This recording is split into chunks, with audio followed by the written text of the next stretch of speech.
Hello dear students, अब हम बात करेंगे reduction of columns law from Gauss theorem. Gauss theorem हमने पहले भी इससे प्रीवियस हमने गॉस थ्योरम के बारे में पढ़ा था। अब हमने कोई स्फीयर यहाँ पर ड्रॉ किया। ये कोई आइसोलेटेड चार्ज है पॉजिटिव प्लस क्यू, और ये सेंटर है, सेंटर ऑफ द स्फीयर। अब इस पॉजिटिव चार्ज की वजह से जो मैग्नीट्यूड होगा इलेक्ट्रिक फील्ड इंटेंसिटी का, वो सेम होगा। यहाँ पर जो डायरेक्शन होगी वो रेडियली आउटवर्ड होगी, आउटवर्ड डायरेक्शन में।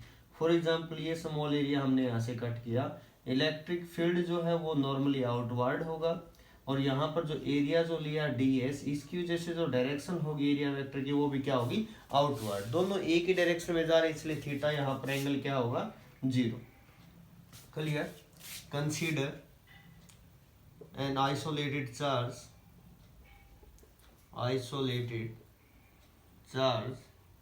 Plus Q is situated at the center of the sphere,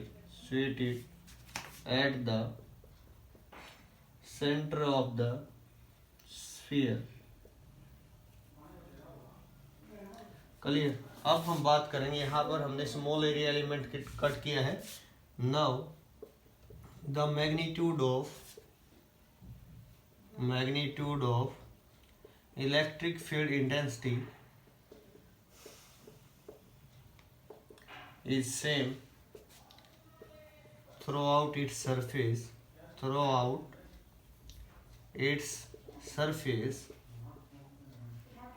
and direction radially outward। Clear, यहाँ तक हमने पढ़ा। अब हम बात करते हैं now according to Gauss theorem के अकॉर्डिंग हमारे पास गॉस थ्योरम हमारे पास क्या कहती थी, E.ds is equal to Q upon epsilon naught. ठीक है, नेट चार्ज जो होगा 1 अपॉन एप्सिलॉन टाइम्स। अब हम इसी को प्रोसीड करते हैं। यहाँ पर E.ds डॉट प्रोडक्ट कभी भी हो तो एंगल होता है कोस, और दोनों सेम डायरेक्शन में तो एंगल है 0, और कोस 0 हमारे पास 1 हो, तो मैंने इसको यहाँ पर ऐसा लिख दिया E.ds। क्लियर। डॉट प्रोडक्ट है, दोनों वेक्टर क्वांटिटी है, दो वेक्टर का डॉट प्रोडक्ट हमेशा स्केलर होता है, ध्यान रख लेना, क्यू बाई में एप्सिलॉन नॉट। अब यहाँ पर E जो इलेक्ट्रिक फील्ड है, इसको हमने बाहर निकाल लिया। एरिया जो होगा टोटल स्फीयर का एरिया जो होता है 4 पाई इंटू आर स्क्वायर, ये रेडियस है r। ठीक है, O पॉइंट है, P point, 4 into pi into R square, volume होता है 4/3 पाई आर क्यूब। यहाँ पर हमारे पास इतना हो चुका क्यू बाई में एप्सिलॉन नॉट। अब जो E होगा, E का फॉर्मूला हमारे पास, और सभी टर्म एक साइड रीअरेंज कर दिया, 1/4 pi epsilon naught Q by में R square. Now we know that according to definition of electric field E is equal to force upon में चार्ज होता था, और कौन सा चार्ज होता था, टेस्ट चार्ज, याद होगा आपको। तो यहाँ पर जो फोर्स होगा वो होगा क्यू नॉट इंटू ई। इन की वैल्यू जो हमारे पास ये पुट कर देंगे यहाँ पर, तो फॉर्मूला हमारे पास 1/4 by naught Q naught by R square. यही हमारे पास क्या होता था, कूलम्ब्स लॉ। तो ये था इसका deduction of Coulomb's law from Gauss theorem से इसका डिडक्शन। अब हम करेंगे इसकी important application of Gauss theorem. तो गॉस थ्योरम की एप्लीकेशन एक तो है हमारे पास इनफाइनाइट लॉन्ग स्ट्रेट वायर पे, और एक हमारे पास कंडक्टिंग स्फीयर के केस में, स्फेरिकल ऑब्जेक्ट के केस में, और एक है नॉन कंडक्टिंग या उसको डाइलेक्ट्रिक बोलते हैं उस केस में है, और एक इनफाइनाइट सीट की वजह से हमारे पास उस केस में हम लोगों को कैलकुलेट करना। फिर ये चैप्टर जो हमारे पास इलेक्ट्रिक पोटेंशियल जो है ये कवर हो जाएगा, फिर कैपेसिटेंस के बारे में बात करेंगे। क्लियर। तो हमारे पास है field due to an infinitely long straight wire. Consider a long straight wire, a long straight wire of uniform charge density। Line के केस में हमने फर्स्ट चैप्टर में पढ़ा था, वो लैम्डा होती है हमारे पास। Clear. Uniform charge density lambda. Let किसी पॉइंट पे at any arbitrary point P पे हमें फील्ड निकालना है। फॉर एग्जांपल ये हमारे पास कोई लाइन है, इनफाइनाइट है, मान लें यहाँ पॉजिटिव चार्ज को डिस्ट्रीब्यूट कर दें। दो स्मॉल एरिया एलिमेंट हम लोगों ने कट करने, एक यहाँ पर कट कर लिया P1, एक इस पॉइंट पर P2। ठीक है, किसी इस पॉइंट पे हमें फील्ड निकालना है, ठीक है। इस पॉइंट पे जो नेट जो फील्ड होगा इसकी वजह से हमारे पास पॉजिटिव पॉजिटिव को रिपेल करेगा, ठीक है। दो कंपोनेंट यहाँ पर बनेंगे, सेम यहाँ पॉजिटिव पॉजिटिव को रिपेल करेगा, दो कंपोनेंट यहाँ बनेंगे, ये दोनों एक दूसरे के इफेक्ट को कैंसिल आउट करेंगे। नेट जो फील्ड होगा वो इस डायरेक्शन में होगा, इन द अपवर्ड डायरेक्शन, ठीक है। तो उसको समझते हैं हम ये डायग्राम नंबर 1 आप बोल सकते हो, ठीक है। ये बनाना चाहो तो आपकी मर्जी है, अगर आपको अच्छा लगे तो बना सकते हो, अदरवाइज जो सेकंड डायग्राम है ये इंपॉर्टेंट भी आप लोगों को ड्रॉ भी करना, मैं अभी यहाँ पे ड्रॉ कर देता हूँ।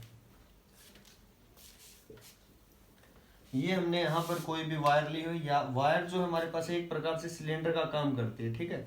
ये हमारे पास वो सिलेंड्रिकल ऑब्जेक्ट, ये जो वायर है इसके ऊपर चार्ज डिस्ट्रीब्यूट है, पॉजिटिव चार्ज इस टाइप से। अब मैंने एक बात बताई थी, एरिया जो होता है, एरिया एक वेक्टर क्वांटिटी होती है और जो डायरेक्शन होती है वो क्या होती है, नॉर्मली आउटवर्ड होती है। अब अगर मैं इस पॉइंट पर बात करूँ एरिया वेक्टर की डायरेक्शन ये होगी, अगर यहाँ बात करूँ तो ये होगी एरिया वेक्टर डायरेक्शन, यहाँ बात करूँ नॉर्मली 90 डिग्री हो गया मेरे साथ एन कैप, क्लियर। अब पॉजिटिव चार्ज से जो फील्ड होगा वो हमारे पास अभी हमने पढ़ा था अपार डायरेक्शन में लिया था, यहाँ फील्ड ये, इस पॉइंट पर फील्ड ये, इस पॉइंट पर फील्ड ये। अगर मैं बात करूं यहाँ पर जो नेट फ्लक्स होगा अकॉर्डिंग टू गॉस थ्योरम, तो यहाँ पर जो एंगल 90 डिग्री है, यहाँ पर एंगल 90 डिग्री, यहाँ पर एंगल 0, ठीक है।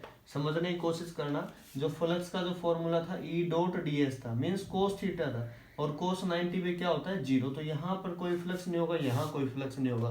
फ्लक्स जो होगा सिर्फ और सिर्फ किस पॉइंट पर होगा, पी पॉइंट पे, जहां पर एंगल क्या है हमारे पास 0, क्लियर। तो यूज करते हैं नाउ, देखिए बस net amount of flux on this cylindrical wire भी बोल सकते हैं, ठीक है, of length small l and r be the radius of its cross section। Cross section की रेडियस हमारे पास r, क्लियर। एक एरिया होता है, क्रॉस सेक्शनल एरिया होता है, cross sectional area like this, इसको बोलते हैं क्रॉस सेक्शनल एरिया, इस पॉइंट पर जो है हमारे पास, ठीक है।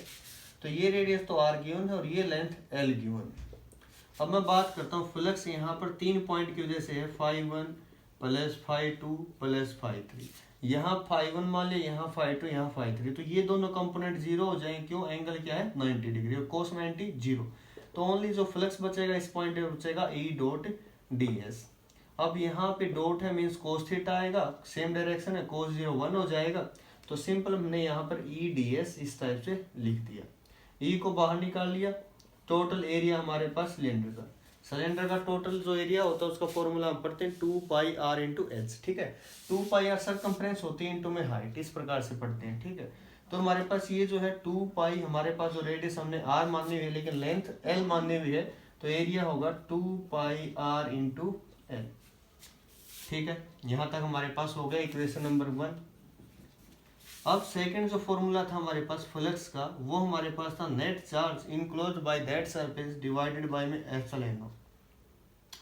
अब पूरी बॉडी पे यूनिफॉर्मली चार्ज डिस्ट्रीब्यूशन है, तो हमने एक टर्म पढ़ी थी लीनियर चार्ज डेंसिटी लैम्डा, तो वो क्या कहती थी, तो लीनियर चार्ज डेंसिटी जो लैम्डा हमारे पास थी, तो लैम्डा हमारे पास होता है charge upon length, linear length पे लाइन पे है तब, सरफेस पे है तब सिग्मा आएगा, क्यू बाई में एरिया, अगर वॉल्यूम है मतलब कि स्पेस के अंदर अगर बात करें 3D के अंदर तब हमारे पास रो आएगा। तो यहाँ से अगर देखा जाए Q इज इक्वल टू क्या आ जाएगा, लैम्डा इंटू में L डिवाइडेड बाय में epsilon not. Equation number 2, comparing equation 1 and 2, 1 और 2 को अगर कंपेयर किया जाए, ये भी फ्लक्स है ये भी फ्लक्स है, लेफ्ट हैंड साइड सेम है तो राइट हैंड साइड भी क्या होगी same. Comparing equation 1 and 2, comparing equation 1 and 2, first और सेकंड इक्वेशन को हमने कंपेयर किया तो हमारे पास आ ई इंटू में 2 pi R into L is equal to lambda L by में एप्सिलॉन नॉट। एल से एल कैंसिल, रीअरेंज करके मैंने लिख दिया, ई का फॉर्मूला हमारे पास जो आएगा लैम्डा अपॉन में 2 पाई आर इंटू में एप्सिलॉन नॉट, या 2 pi into epsilon naught into R, ठीक है। न्यूमेरिकल कभी भी इसके रिगार्डिंग आपको सोल्व करना है तो एक ट्रिक बता देता हूँ, 2 से मल्टीप्लाई करो, 2 से डिवाइड करो, उसका क्या बेनिफिट रहेगा, हमें 1/4 पे एप्सिलॉन नॉट की पूरे की वैल्यू पता है। न्यूमेरिकल ऐसे भी निकाल सकते हो, पाई की वैल्यू 3.14, एप्सिलॉन नॉट की वैल्यू 8.85 इंटू 10 की पावर -12। इस मेथड से थोड़ा टफ रहेगा आपके लिए एज कम्पेयर टू दिस। 1/4 पे एप्सिलॉन नॉट की वैल्यू डायरेक्ट होती है 9 इंटू 10 की पावर 9। क्लियर। अब केस ये आती है लैम्डा हमारे पास लेस देन 0 है तो फील्ड नेगेटिव, मतलब कि जो डायरेक्शन होगी रेडियली इनवर्ड होगी। अगर लैम्डा ग्रेटर देन 0 है पॉजिटिव फील्ड जो होगा रेडियली आउटवर्ड होगा। ये हमारे पास की एक्सप्रेशन थी electric field due to infinitely long straight wire.